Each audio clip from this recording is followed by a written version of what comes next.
Welcome to Spectrum News at 10. I am Emedion James, coming to you live from Uyo. Let's take a look at today's headlines. President Tinubu announces rescue of 38 Kwara worshippers.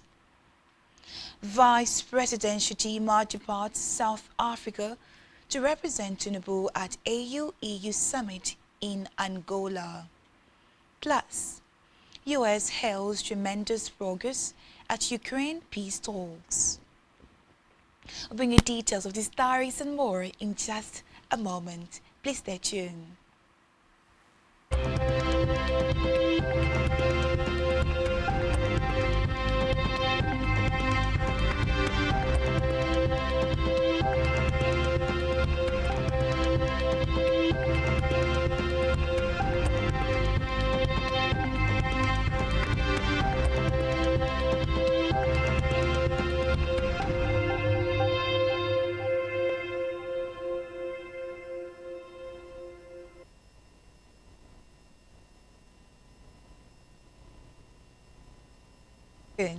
First in the news this morning is that President Bola Tinubu has announced the rescue of all 38 worshippers abducted from the Christ Apostolic Church CAC Eruku in the Kiti local government area of Kwara State, reaffirming his administration's commitment to rescuing every Nigerian across the country. In a post on his verified X handle, the president said the development followed days of coordinated operations by security agencies, which he had personally supervised after cancelling scheduled trip to the G20 summit in Johannesburg, South Africa. The president also confirmed the recovery of 51 of the students abducted from a Catholic school in Niger State, noting that he continues to monitor nationwide security development through constant updates from operational commanders in the field. Expressing determination to sustain the pressure on criminal element, President Tinubu assured citizens of his unwavering resolve to protect lives and restore stability.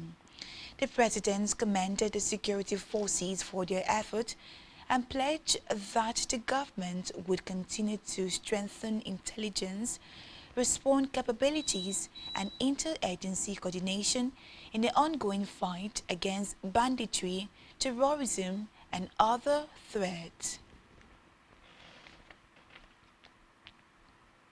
Meanwhile, President Bola Tinubu has ordered the withdrawal of police officers currently providing security for very important persons, VIPs, in the country. The presidential directive was issued at the security meeting with President Bola Tinubu held with the police, Air Force, Army chiefs, and the Director General of the Department of State Services in Abuja.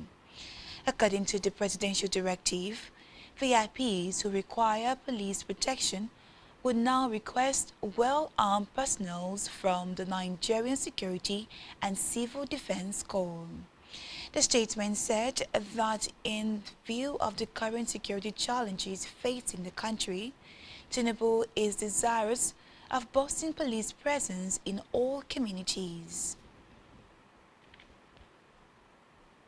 Away from that, Vice President Kashim Shettima has departed Johannesburg for Luanda to represent President Bola Tinubu at the AU-EU Summit scheduled to hold in Angola. The Senior Special Assistant to the President on Media and Communications, Office of the Vice President Stanley Nkwocha, disclosed this in a statement released in Abuja. According to him, the meeting is scheduled to take place from today to Wednesday in Luanda, the capital of Angola. In a separate development, First Lady Senator Oluremi Tinubu has said that Nigeria will remain united despite its challenges, insisting that the country will not disintegrate. She stated this at a Thanksgiving service for the investiture of Most Reverend Sunday Onoha in Abuja. The First Lady was represented by the Executive Secretary of the Nigerian Christian Pilgrim Commission, Bishop Stephen Adegbite. Oluremi said the nation's stability depended on God and urged Nigerians to intensify prayers for the country, the church, and the leadership. In another development, the federal government, through the Yayale Ahmed Renegotiation Committee, is set to convene meetings for today, November 24th, 2025, and Tuesday, November 25, 2025, in a bid to avoid the looming strike by the Academic Staff Union of Universities. A National Executive Council meeting of the Union is expected to be convened by its leadership. Depending on the outcome of the meeting, the ASUNEC will decide whether or not to embark on a strike. A highly placed member of the NEC made this known in an interview with newsmen in Abuja. Recall that ASU had on October 22 suspended its two-week warning strike, granting the federal government a one-month window to meet its demands. Among the demands are the review of the 2009 ASU federal government agreement, payment of outstanding salaries and earned allowances, and disbursement of the University Revitalization Fund. In the meantime, the federal government has said the 25-kilometer access road linking Lekki Deep Sea Port to Ekpe and Ijebu Ode will be completed within its 21-month schedule. The government described the project as a highly viable and fully on course. The Minister of Works, Senator Dave Umahi, gave the assurance during an inspection of the road project in Lagos. Umahi expressed confidence in the capacity and track record of the contractor handling the project. He said that the contractor won the contract through a competitive bidding process, citing its construction of the Lekki Deep Sea Port, Kefi Makodi Superhighway, and the ongoing Makodi Enugu Road. On judicial matters, the Federal High Court in Abuja has directed President Bola Tinubu to compel the Attorney General of the Federation to publish the names of individuals indicted in the alleged misappropriation of over 6 trillion naira meant for the Niger Delta Development Commission between 2000 and 2019. The landmark ruling delivered by Justice Gladys Olotu also mandates President Tinubu to make the NDDC forensic audit report submitted to the federal government on September 2, 2021, publicly available. Justice Olotu ruled that the forensic audit report and the names of those indicted constitute public records under Section 31 of the Freedom of Information Act. She noted that the information is not exempt from disclosure under Section 11 to 19 of the Act as it pertains to the management of public funds. Let's move down to Africa, where Catholic Pope Leo XIV has called for the immediate release of students and priests kidnapped in recent days in Nigeria and Cameroon. Speaking in St. Peter's Square yesterday, the Pope said he had learned with immense sadness the news of the kidnappings of priests, faithful and students. He appealed for their immediate release, calling on the competent authorities to take appropriate and timely decisions to secure their liberation. The Pope therefore urged everyone to pray that churches and schools might never be the target of violence. Still in Africa, with a strike of the symbolic gavel, South African President Cyril Ramaphosa has closed the first G20 summit to be held on the African continent. The gathering broke with a tradition by issuing a leader's declaration on the opening day of talks, despite fierce opposition from the United States. Ramaphosa said the declaration from the summit reflects a renewed commitment to multilateral cooperation. In his closing speech, Ramaphosa noted that the summit had taken place at a crucial time as calls around the world grew louder for progress on the imperative of today. He added that the declaration showed that the shared goal outweighed their differences and is a commitment to concrete action to improve the lives of people all over the world. On the foreign scene, Secretary of State Marco Rubio has said that a tremendous amount of progress has been achieved in talks to finalize a U.S. proposed peace plan to end the Russian-Ukraine war. Rubio said this after meeting Ukrainian and European negotiators in Geneva, Switzerland. Ukraine and its European allies had expressed concern over the leaked proposals seen as favoring Russia and welcomed by Vladimir Putin as a basis for settlement. Meanwhile, Zelensky said Ukraine might face a very difficult choice, either losing dignity or risk losing a key partner. So on the foreign scene, Israel's military has reportedly killed a senior member of the militant group Hezbollah in an airstrike on the southern suburb of Lebanese capital, Beirut, despite a ceasefire. Lebanon's health ministry said at least 5 people were reportedly killed and 28 others wounded in the strike, which hit an apartment building in the densely populated Dahi district. Hezbollah confirmed Tabtabai's death, adding that Israel had crossed a red line in carrying out the strike. Still to come in the news.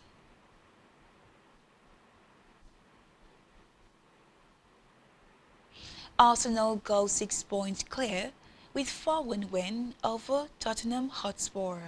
Stay tuned for details of this in just a moment.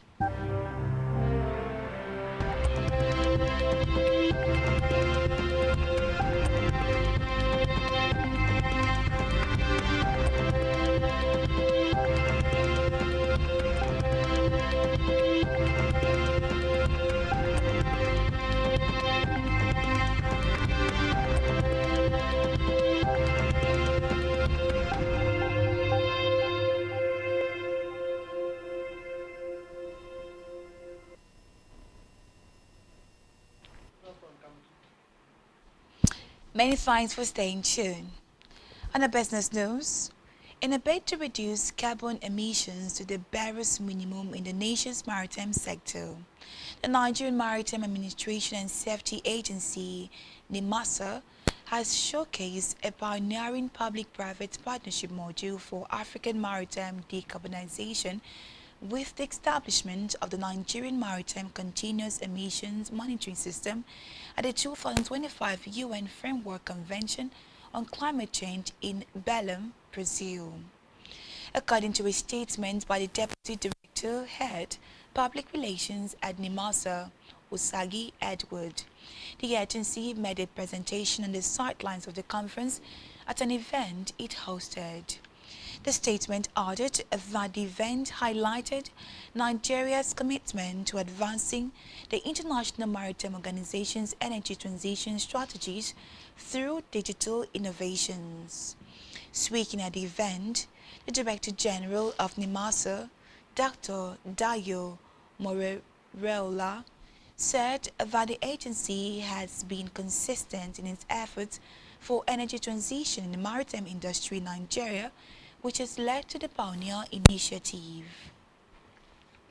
On a health news, the Federal Ministry of Health and Social Welfare has warned Nigerians against a fabricated graphics circulating online claiming that HIV prevalence in Port Harcourt has risen to 86%. In a statement released via X, the ministry described the information as false and emphasized that it does not reflect any official health statistics. It added that verified data on HIV prevalence can be found through the National AIDS and STIs Control Program (NASCP), the National Agency for the Control of AIDS (NACA), and periodic publication of the ministry. The ministry urged the public to disregard the fake post, avoid sharing unverified public information, and rely only on official channels for accurate update. Still in health, the Director General of the National Agency for Food and Drug Administration and Control, NAFDAC, Professor Mojisola Adeyeye, has emphasized the need for collective efforts in combating antimicrobial resistance. In a statement to newsmen, Adeyeye noted that although antimicrobials were indispensable in the treatment of infections, wrong uses could, however, affect the ability to treat common diseases. She spoke in commemoration of the 2025 World Antimicrobial Awareness Week, tagged Act Now, Protect Our Present, Secure Our Future. According to her, the health of humans, animals, and the environment is interwoven and urged stakeholders to collectively commit to addressing these threats posed by air. Arsenal have opened a 6-point lead at the top of the Premier League table with a 4-1 win over Tottenham Hotspur. The Gunners came into the North London derby knowing that both Manchester City and Liverpool had dropped points. Recall that Manchester City lost 2-1 at Newcastle United, while Liverpool were hammered 3-0 by Nottingham Forest at Anfield. Leandro Trossard opened the scoring for Arsenal before Eberechi Eze slammed in a second. Eze scored immediately after the break before completing his hat-trick to seal maximum points. Meanwhile, Arsenal in the league. Still in sport, Lionel Messi scored again as Inter Miami beat Cincinnati to reach the Major League Soccer Eastern Conference Final for the first time. The Argentina forward opened the scoring with a first-half header, his 6th goal in 4 MLS postseason games. Messi went on to provide 3 assists, setting up Matteo Civati and twice Tedio Aleande in Cincinnati. Messi's 12th goal contribution in the postseason is an MSL record. Javi Mascherano's Miami side will face Philadelphia or New York City for a place in the MSL Cup final against the winners of the Western Conference Final. On Entertainment News, Nigerian singer Zinoliski has sparked split rumors with his boss Naira Marley. The speculation went viral on social media after Zinoliski, in a trending post, vowed to stand up for himself and other artists that have been taken advantage of. While lamenting the poor treatment of artists, the singer demanded transparency, respect, and fairness. And that's all we have for you at this time. To ensure to follow us on social media, subscribe to our YouTube channel, all of which you can find on our website at spectrumtvlive.ng. You have been watching Spectrum News at 10. Do enjoy the rest of your day. I am Emedion James, and thank you for watching.